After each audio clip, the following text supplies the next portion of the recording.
We got Chris Wade back here on the program. He's going to be taking on Robert Watley at PFL 9 on October 13th. Chris, what's going on, man? How are you? Very good. How you doing, James? I'm doing very well. It's good to talk to you again. How was practice this morning? I know you were just busy this morning doing a bunch of different stuff. Yeah, this morning was some hard sparring with Bermudez and one of my other teammates. So Friday's usually a tough day to end the week, but it went really well. I felt great. So you can't really wrap up a training camp week better than that. Yeah, I'd say so. Getting to work with a high-level guy like Dennis Bermudez. We got to talk about your last fight, man. What a performance that was. You get that first-round submission over Yuki Kawana at PFL 5. Could that fight have gone any better, man? You went out there and get a first-round finish. Uh, I mean, I want to say no, but it could have if that foot would have landed right on his face to start. That would have really been probably best case scenario, but still, that kick did what it needed to do. It changed the tone of the fight and it set it right away. And I was able to keep him kind of on his heels the whole time until I found that choke. And how much weight was lifted off your shoulders just with the fact that you dropped the fight before that to Schulte, the Brazilian? I'm sure it was just great not only to get a win, but to make a statement like that in the fight after. Yeah, it was crucial. Dropping the first fight to Schulte, I just I slept a little bit on him. I spoke to a few people about that. My head was in a weird place. I had just transitioned from the UFC to the PFL.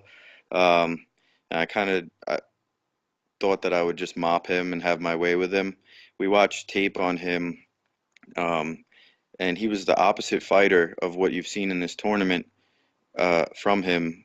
His what seemed like his whole career, he was a backup, kind of eat lots of strikes and then find his way to the ground and see if he can get a submission from there. And then now all of a sudden he's like the Terminator. He just comes forward through everybody. So kudos to them for having a great game plan and changing a fighter's mentality. That's really tough to do. But it was eye opening and it made me make some really important adjustments that in my head as well, mentally and physically.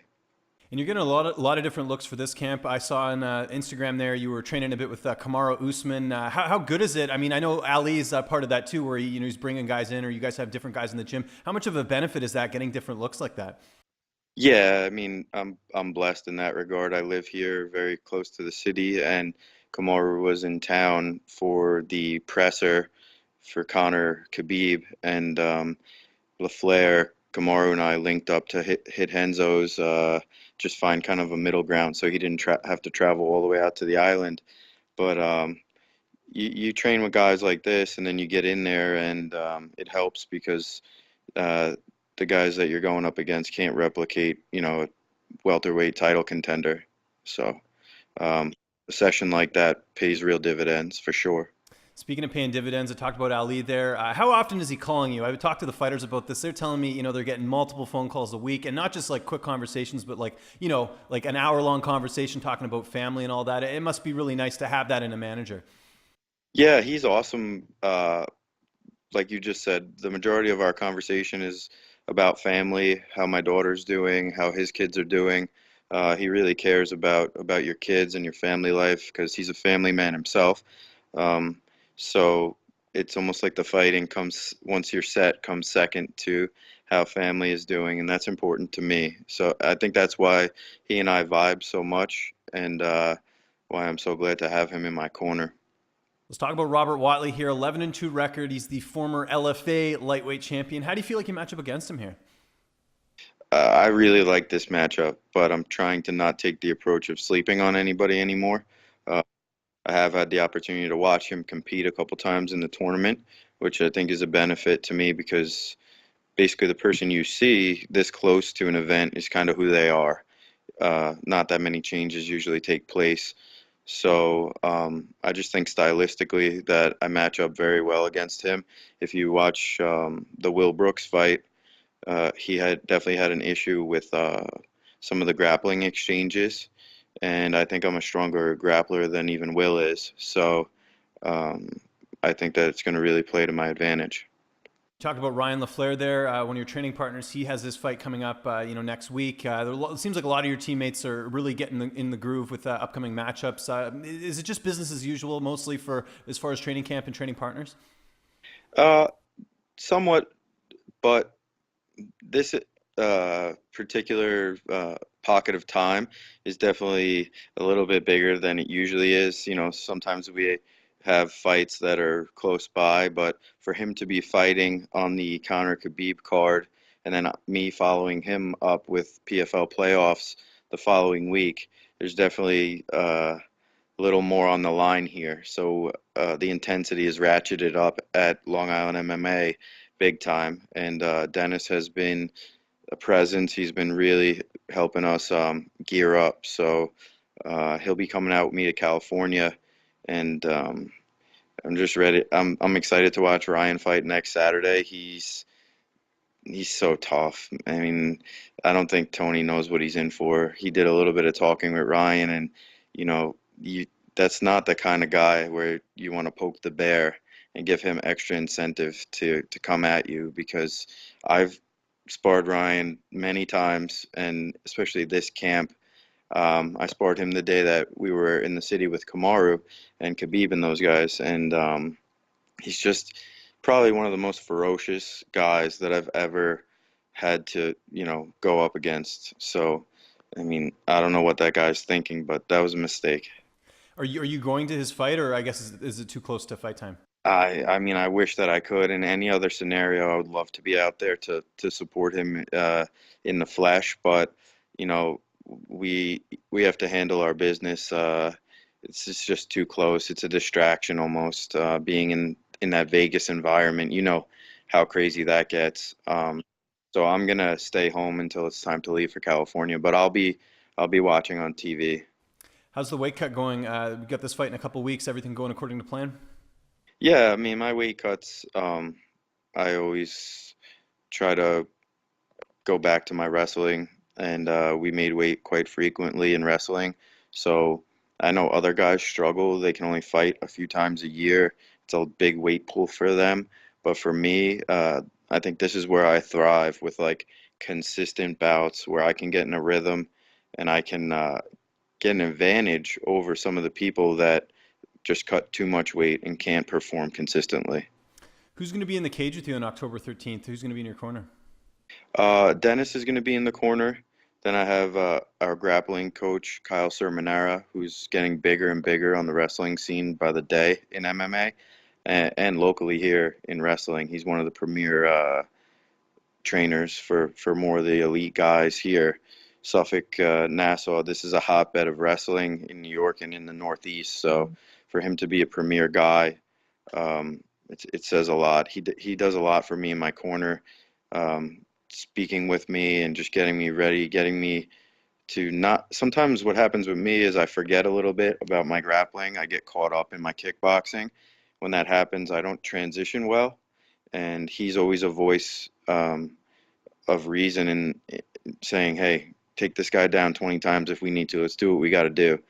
And then I also have our head coach at Long Island MMA, Greg DePasquale, who's our jiu-jitsu black belt. So the usual mix. I just sometimes with LaFleur, he usually corners me, but the close proximity to his fight, I'm not going to have him fly home to New York to see his family after his bout and then one day later fly back out to California. I didn't think that was fair to him. He said he would do it, but Dennis is a little more free right now, so we just kind of flip-flop those two spots. That makes sense. How do you see this fight playing out on October 13th? I see two fights going down on October 13th, but the first one, I'm keeping the same mentality as Long Island. It's going to be a fast pace right off the go. When I start slow and I let people get in their rhythm, that's not the best Chris Wade that you can see. When I treat it more like a fight, we've been focusing on mentality a lot. Uh, the fight you saw with Schulte, there was no animosity. It was treated almost like a sparring session. I thought I was just going to have my way and pick at him. I did land a lot, but you could kind of see that he wanted to brawl and like have a a grueling fight, and I just was in there thinking I would just pick him apart with some striking, and he changed my mentality for the remainder of this tournament. I'm going in there looking to absolutely just crush and annihilate everyone that's in the cage with me. So as soon as the ref says go with Robert, I mean, he's a good dude, but it's on, man. I'm looking to finish in 30 seconds or so. I'm sure you're paying attention to the other bracket. You mentioned Schulte. He's fighting Johnny Case. Who do you think wins that fight? Are you expecting a rematch after this fight? I'm selfishly happy that Johnny got himself into the tournament because sometimes like an 8 seed or someone who kind of just sneaks in on the back door, they might be a weaker guy where we've seen enough with Schulte now. He's changed himself, as I spoke about before, and he's tough as nails. I don't want him to run through a quick, clean fight. So for me, Johnny, knowing how he fights, I've seen him fight. We have some common opponents. I think he fought Frankie. Um, and he's a goer and he has something to prove and a chip on his shoulder now as well. So my hope is that they just bang each other up real good, and then whoever limps into the bout with me is going to be in trouble. Think about Johnny making it into the playoffs. He didn't even fight in PFL. His opponent missed weight. What are your thoughts on that rule set? It was a little bit weird. I mean, Johnny's obviously talented. He was in the UFC, but it's just one of those things. Yeah, I mean, I see both sides of the fence. Not quite fair to some of the other guys that got after it all season, and he just kind of gets into the $1 million tournament. But in my particular case, um, if it was a weaker guy, I don't see them getting past Schulte anyway. So where I sit in the bracket, so selfishly, I want as tough a guy as possible to get in there and lump him up and soften him up for the second round. So I'm glad he's there.